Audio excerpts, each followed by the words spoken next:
po sa ating lahat, mga kapanday. Ako po si John Sugunhaw Giad. Ako po ay taga Ubaw, Aguinaldo, Ifugao. Ako ay sumali sa Pinoy Forge in Fire. At ito po ang ating pandayan. Yan po yung pandayan natin. Ayan po yung pitpitan natin. At yan na rin po yung mga gamit natin.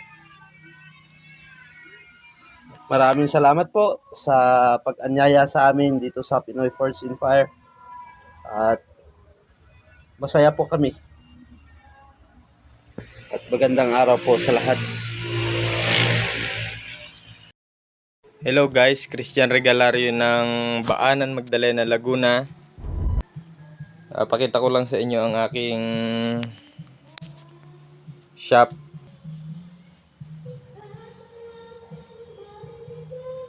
Pambuto, mga kung ano-ano. Tapos ito mga special. Ito ay utility.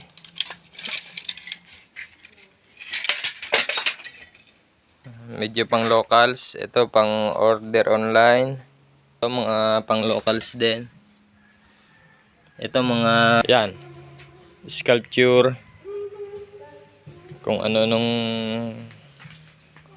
art projects.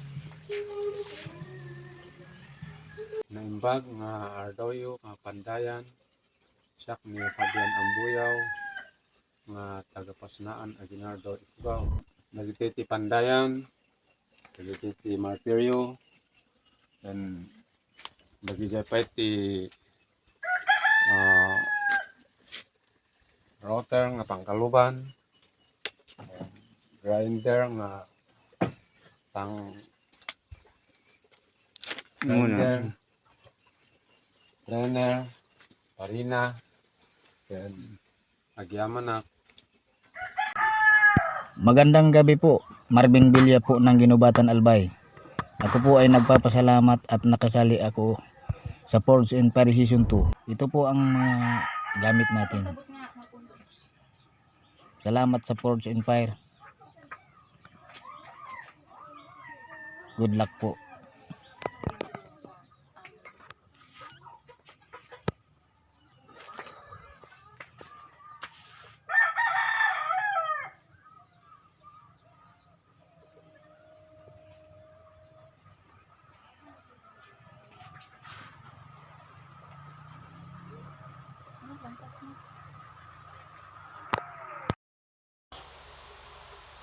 Magandang umaga mga kapanday. Ako po si Gregorio Juan Jr. Nakatira sa San Andres Bukid, Tubong, Gonzaga, Cagayan. Sali sana ako sa Forge in Fire para maipakita ko yung mga gawa ko naman kasi baguhan pa lang akong nagpapanday. Ito pala yung mga, dito pala ako gumagawa ng mga blade.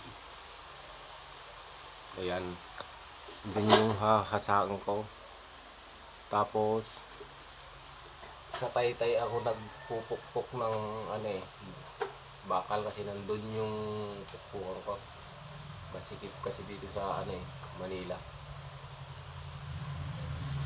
Salamat po.